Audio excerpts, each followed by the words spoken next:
During the next half hour, we'll revisit World Youth Day in Krakow, Poland, and hear from Archbishop Blase Cupich about his personal experiences. We'll show you how outdoor block masses bring vitality to a little village parish.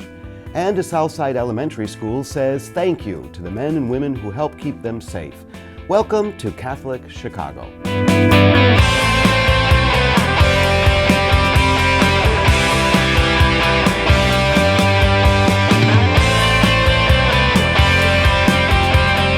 The Archdiocese of Chicago is a vibrant and diverse faith community. We celebrate our faith through worship, evangelization, and reaching out to the needy. Welcome to Catholic Chicago. Hello, I'm Todd Williamson, Director of the Office for Divine Worship for the Archdiocese of Chicago. And joining me here in the studio, as always, is Archbishop Blase Cupich. Archbishop, it's good to see you. Good to be with you, Welcome Todd. Here and welcome back home. You've been Thank traveling you. since we last saw one another. That's right. I was in Poland in Krakow for the World Youth Day, and we had a good, sizable crowd of young people. There were 40,000 altogether who came from the United States. Sizable. And the crowds were massive for the Holy Father's Mass. At the end, they estimated 2.5 million people. Wow, wow. What's that like just for you to be in a sea of young Catholics who are excited, who are exuberant, who want to be part of their faith? Well, it really is. The international flavor, of course, really helps to give a sense of the universal church. And the way that they presented the Holy Father, he was able to speak to everybody because they were able to broadcast on little radio stations a translation, immediate translation, simultaneous of what he was saying. So they really were with him, and that whenever he spoke. And he really was just very dear with young people. Nice. He spoke about a number of things. He encouraged the young people to find God in the marginalized, as in refugees. Was that a message that was taken to heart by them, do you think? Well, I think it was taken to heart, especially for those who live in Europe right now, where that is a major issue. And now I know in Poland, the bishops in Poland have really encouraged the government to open a corridor for refugees to come through, but also to allow some resettlement of them. It's a very critical moment right now for people who are very desperate, who are fleeing violence and war, oppression and poverty. And so I think he was speaking to a larger audience than those young people. Yeah. Specifically to the young people, though, made a great comment about connecting to Laudato Si', said that the planet cannot be saved from the couch. That's right. He told them, he said, you make sure that you make an impression on the world, but don't make it on the couch. Yeah, especially at this time of year, end of summer. In fact, he used the term that we use, couch potato. Really? Yes, really? And so it was very nice, and they found that humorous, that he would use that colloquialism. Right. But it was, I think it hit home with them. It makes him much more approachable for them, right? Exactly. You know, there was a really powerful moment in the news coverage when Pope Francis visited Auschwitz. Did you have anything? Were you in near there when he went? No, the papal party was very small. We had opportunities to go on our own, but they wanted to make sure that it was a private visit of the Holy Father, and he wanted to make sure that he wasn't going to spoil it by saying anything. He wanted to be there just in the silence to honor the tragedy that was there, the human toll that was taken by that very despicable kind of regime of annihilating people with the Holocaust. And so he really impressed people by his silence and the way, his somber attitude to be respectful of the dead.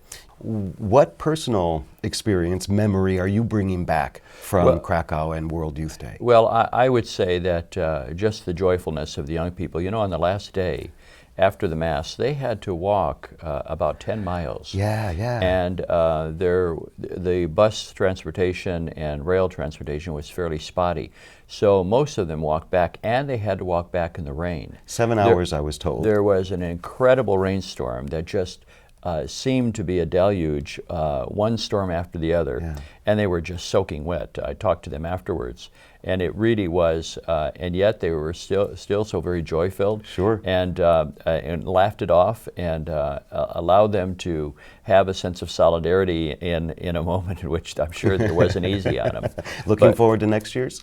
It's in 2019. It's going to be in the Dominican Republic. Nice. Yeah. Nice. The Holy Father Excellent. announced it, and the people from the Dominican Republic were really overjoyed. The Cardinal was there, and he was very pleased by that announcement. Excellent. Now, another announcement, completely different topic. Recently, Pope Francis has established a commission to study the possibility of women deacons or deaconesses. Can you tell the viewers just a little bit about that? What's behind that? Well, this is a topic that has been discussed by theologians for a good time. There are references to women serving in the church with that title of deacon, and of course, diaconia really means service. So it's not clear if that, in fact, their service was the same as the establishment of holy orders and the diaconate. And that is why he has put together an equal number of men and women, scholars, people who are familiar with patristic literature, that is the fathers of the church, as well as scripture and the tradition, in order to look at this issue. Is it possible that the church has actually ordained women as deacons? And if that's the case, is that something that we should revisit at this time? I think the fact that he has opened the question is very healthy, because what it does is it allows us to really look at issues that we have today through the lens of our own tradition, and not to be afraid of the truth that comes out of that tradition one way or another. And so I think that I would rather have that kind of study done in a scholarly way that helps people understand what we really believe and what the tradition was. I believe that the study is going to be more than just resolving that question. I think it's going to put us in touch with how we really do theology today, how we reflect on our tradition in terms of the present circumstances that we live. It is a matter of faith-seeking understanding, and that's what theology is supposed to do. Right, right. Now, the Eastern churches have been studying this for a while now. Yes, I understand that's the case. Any idea or any sense as to why now in the Roman Rite? Well, I think that it has been a question that has come up time and again. A number of the cardinals who advised the Holy Father felt that it was timely. And the Holy Father himself wants to make sure that we look for ways in which women's gifts can be used in the life of the church.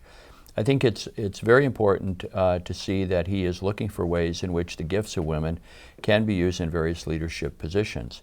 That won't always mean ordination. In fact, I think there's always a problem with having various leadership roles or the exercise of authority coupled with orders all the time. I think that we have to take a look at that. Is that really necessary? And we do see, for instance, women serving in very important places in the life of the church today. Here in our own, yeah, exactly. Exactly. So no matter what the resolved answer is in regard to women deacons, the whole study and its efforts can be nothing but positive. Well, yes, and I think that it will highlight the importance of making sure that we use the talents of women in the life of the church more amply. Wonderful. Other announcements, more personal, is recently Pope Francis announced that you were appointed to a commission in Rome, the commission for, or the congregation for bishops. Yes. Tell us about that. What's the work of that congregation, and what will your role be? Well, the Congregation for Bishops advises the Holy Father on nominations for bishops throughout the world, except for those countries that are overseen by the propagation of the faith, the missionary countries, but also those countries that are part of the Eastern Church. That's a whole different congregation. But it's the vast majority of bishops. And so there are about 25 to 30 members of that organization, of the congregation. They take the information that the various nuncios, the papal representatives, provide, and as they look at that, they discuss it and make their own recommendations to the Holy Father. And they meet quite often, so I have to look at my schedule. I want to make sure that my responsibilities here in the Archdiocese are primary, but there are a lot of meetings on an annual basis. So I think that it's one of those things where you just have to make sure that you pace yourself. I find that travel does wear on you, but that's why people need to keep praying. Yeah, and praying for you, and certainly our viewers will do that. Good. Maybe we can bring the conversation a little closer to home. Do you have an update for us in regard to Renew My Church, maybe particularly in regard to the reshaping of diocesan offices that recently took place? It's done with very specific goals in mind, isn't that true? Well, yes. We want to make sure that all of our diocesan offices are positioned in a way that will really benefit the parishes. It's important to realize that all of our diocesan offices are at the service of our parishes to make them vibrant and vital. So we have to, in some way, make sure that we use the principle of subsidiarity, where we really allow the vicariates to really be strong, the 6 vicars, the 6 bishops, who oversee the various parishes and their vicariates, some of them 400,000 people. Wow. And so they have a number of parishes, 60 or so parishes each, and we have to make sure that we have a team together in the Archdiocese that's going to be a great resource for them to make their parishes vibrant and vital. And so that really took some adjusting on our part to be able to do that, and I'm looking forward to that. The Renew My Church process is going forward. The deans, the vicars, and the pastors are working together to put together groupings to discuss. These are not groupings in terms of final settlements, but they're groupings in terms of discussion. So on subsidiarity on the local level, an awful lot of that is a part of this initiative. It means that I was at an event for a number of parishes last week, and I told them, I said, this is really only going to be successful if every individual Catholic sees that they have a responsibility. It has to start with the individual. They have to become involved. And then the parish has to become involved, and then the deanery, and then the vicariate, and then the Archdiocese. So it really is bottom up. It is, very much so. Archbishop, as part of the initiative of Renew My Church, our radio and TV office is highlighting examples of parish vitality throughout the Archdiocese. Today, we'd like to take our viewers to Chicago's Little Village neighborhood and St. Agnes of Bohemia Parish, which is known for its summer outdoor masses. St. Agnes of Bohemia stands proudly in Chicago's Little Village neighborhood. Just a few blocks away on this Monday evening, St. Agnes parishioners prepare to go door to door, inviting people to attend Mass the next evening, a Black Mass, a Mass to be celebrated in the streets.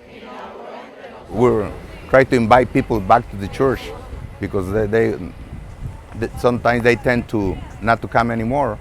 So there is a reason why we, our fellow guests, try to invite them, so that way they see more life into the community, not just on the temple, outside the temple.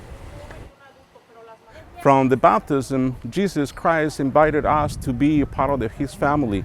And I think this is one of the good things, that we go out and knock in doors and then invite the families to participate in Mass.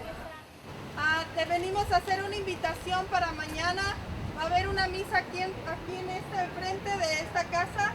This is a very gracious grace from the Lord, because at the time when we knock on doors and we visit the families to invite them, we can see how people come and enjoy it, because they don't know. Sometimes it's hard for them to assist in Mass on Sundays, because most of the family, they're working full time Saturdays and Sundays. So now we see that this is a good time for them to participate as a family, as a community, and enjoy the Mass and participate in the Eucharist.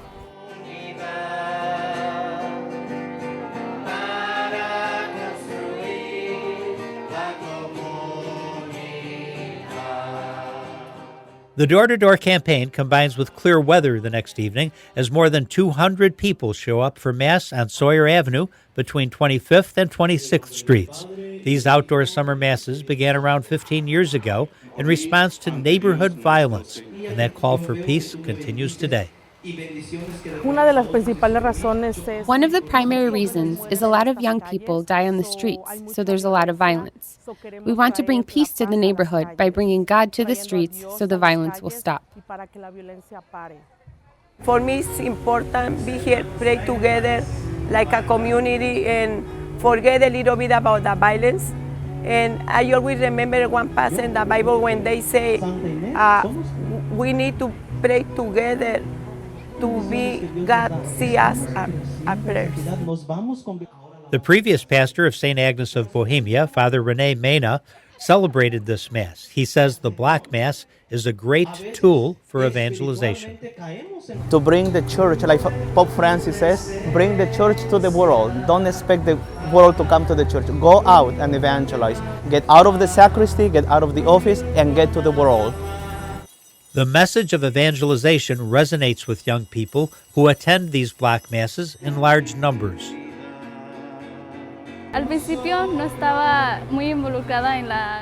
first, I wasn't very involved in the church. I wouldn't go to Mass. I didn't like going to Mass. A friend invited me to Pastoral Juvenil, so that's when I got involved with the youth group and I began to meet people and get closer to God and come to Mass more often. Fue cuando me acerqué más a Dios y empecé a venir ya a la misa más seguido. There was a blessing of teenagers and children, and Father Mena noted how eager the youth were to be sprinkled with holy water on this hot summer evening. The current pastor, Father Don Nevins, attended the Mass and hung around for a few photo ops, while Father Mena was busy catching up with his former parishioners. The Mass had ended, but the celebration of community lived on. when I come to the Mass, the Black Mass, I feel peace, I feel that I'm with God, and I'm teaching my kids to that there's a God. Even though many of the people in the area may not be in the Mass, but they are listening. One way or another, the word is being sowed into people's hearts. You can see that video again and hundreds of other videos about the Archdiocese of Chicago on our YouTube channels, youtube.com/Catholic Chicago and youtube.com/Chicago Cattolico. Archbishop, that was quite a group for Tuesday evening in the week for an outdoor Mass. 200, can you imagine? Something about summer brings people around the altar in numerous situations. But something about the Eucharist does it too. Yes, it pulls people together. That video was one example of our social media outreach here in the Archdiocese, but you have your own. Yes. Twitter, you're quite active on, and I understand that 10,000 hits in a recent tweet of yours? 10,000 followers, in fact. Oh, all right. So that means that every time I send out a tweet, 10,000 people or over 10,000 people see it. So that is at Archbishop Blase, and people can still follow it. We're not going to limit it to 10,000. Excellent. I'm one of those, by the way. Oh, good. One of those followers. We ask our viewers to stick around because when we come back, the man who heads up our Catholic schools will join the Archbishop and me. When we come back, stay tuned for more Catholic Chicago. The cemetery ministry is a core ministry of our Catholic faith tied to the corporal works of mercy. It's comforting to know that our Catholic cemeteries are caring for the remains of our loved ones awaiting the resurrection. There are 44 Archdiocese of Chicago Catholic cemeteries willing to help you in your time of loss. Call 708-449-6100 or visit CatholicCemeteriesChicago.org. Catholic Cemeteries, serving the Catholic community since 1837. Welcome back to Catholic Chicago, where we're here talking with Archbishop Blase Cupich, and also joining us for this last segment in our program is our Superintendent of Catholic Schools, Dr. Jim Rigg. Dr. Rigg, welcome. Thank you. Good to have you here. This is your first full year as superintendent, first full school year, because you began last year right toward the end of the school year, correct? More or less. I started in October of 2015, so I came here from the Archdiocese of Cincinnati, where I was the superintendent, and starting in the middle of a school year, I tried to get out as much as I could, as quickly as I could, and see children and see Catholic schools across the Archdiocese. And you're still doing that? Still doing that. Most recently, the Office for Radio and Television caught up with you at St. Benedict the African Parish on the south side, where they had a welcome back barbecue for returning families and a thank you for the police in that area. Let's take a look at that here. Almighty God, we pray to you to watch over our dear police officers and law enforcement officers everywhere and protect them with your love. St. Benedict is the last school in West Englewood that is Catholic. We service a population of, last year we had 250 kids at our highest point. Almost all of them are below the poverty rate. So we provide a safe, loving environment with strong academics. Thank you so much. It's so important for our kids to understand that the police officers are our friends and they're helpers to us. And if we can build that sense in the community, then it's better for everyone. What an event there. The exuberance of the children, of the families, but also of the police department. Just an opportunity for the community to come together, yes? Oh, it was a wonderful event. I think in total we had over 40 police officers from District 7 in Englewood, and it was just a jubilant time for the families of St. Benedict the African to thank the police officers for their service. Very important. Nice, nice. Something that I'd actually like to ask both of you just to comment on. The 2016 and 2017 theme for Catholic schools this year is Let Your Light Shine. Is that correct? You are the light of the world. Right. You were close. I was close. It was. What is it that you want to try to focus on with that kind of theme? Certainly. So this theme, the need for a theme or the request for a theme came right from our teachers and principals. Oh, really? They wanted to have a sort of a unifying theme that we could integrate into our events and into our prayers and meetings throughout the year. And so after some discussion, we decided together on You Are the Light of the World, taken of course from the passage from the Gospel of St. Matthew. And so throughout this school year, we're going to examine together how we are called to be the light to the people we serve, to be the light to our communities and our church and our world, and how indeed our schools in turn are also the light as we spread knowledge and most importantly faith to the people that we serve. So it's something we're going to continually come back to. It was present in our first principals meeting in early August, and throughout events and masses and through some imagery and branding throughout the year, we'll continue to come back to it. Archbishop, that's certainly a theme that we all can get on board with. Well, it is, and I think the image that Jesus uses in the gospel about light and not making sure that you don't put a bushel basket over it is really important for us to keep in mind, because light doesn't live for itself. If it did, that could be under a bushel basket and just bask in its own glow. But light, in fact, has to go into a darkness. It has to be there where it can give some assistance. And I think that this is what we need to keep in mind with regard to our Catholic schools.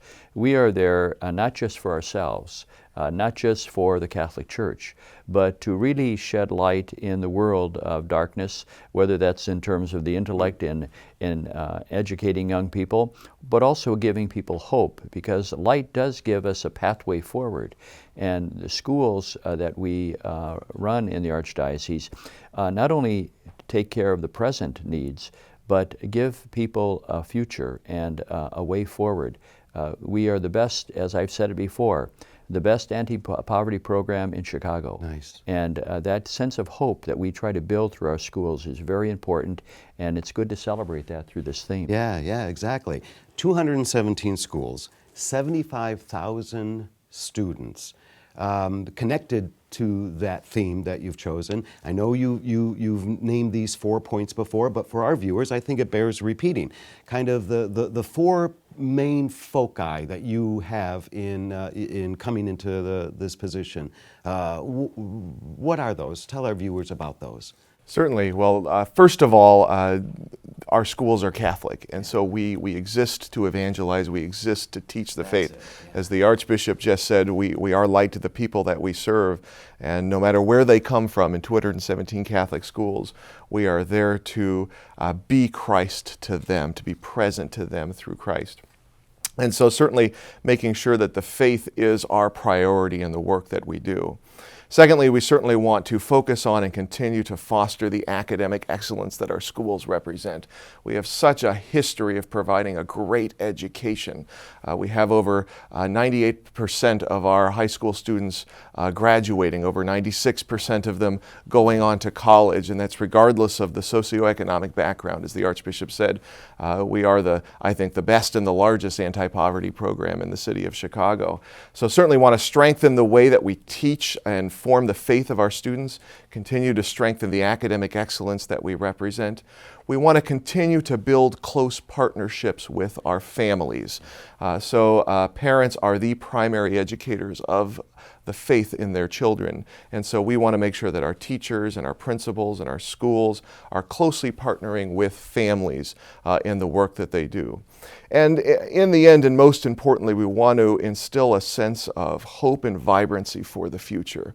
We are the largest Catholic school system in the country. We have decades and decades of success in our history, and so we want to build on that success, spread the good news about Catholic education, welcome people into our schools, and build a hopeful future. Your joy and exuberance and excitement is just wonderful to see connected to this.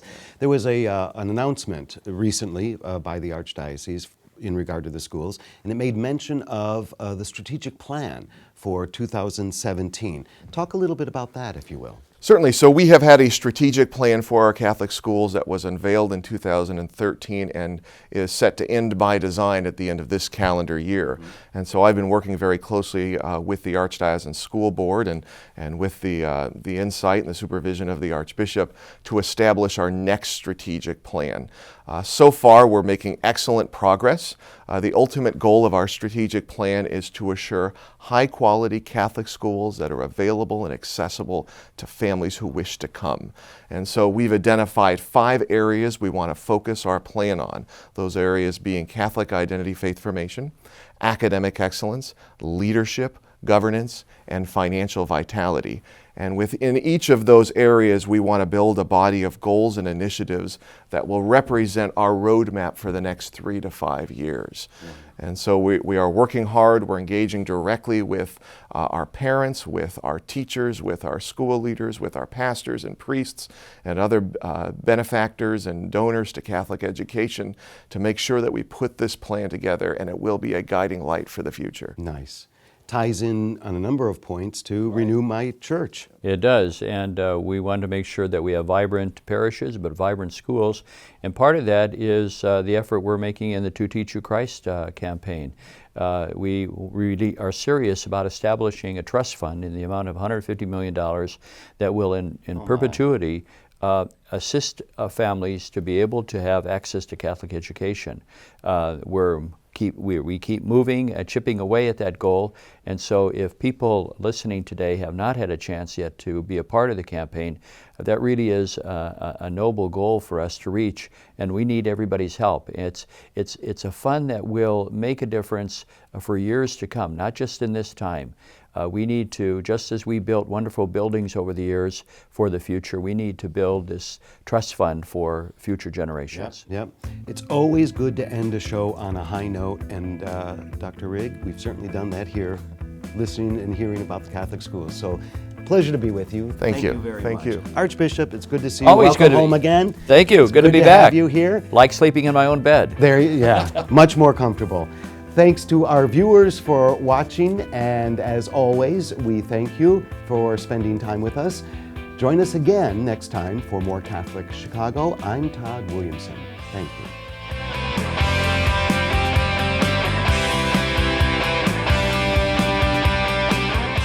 We invite you to watch segments of Catholic Chicago and hundreds of additional Catholic videos at youtube.com/Catholic Chicago. Like us on Facebook. Follow us on Twitter.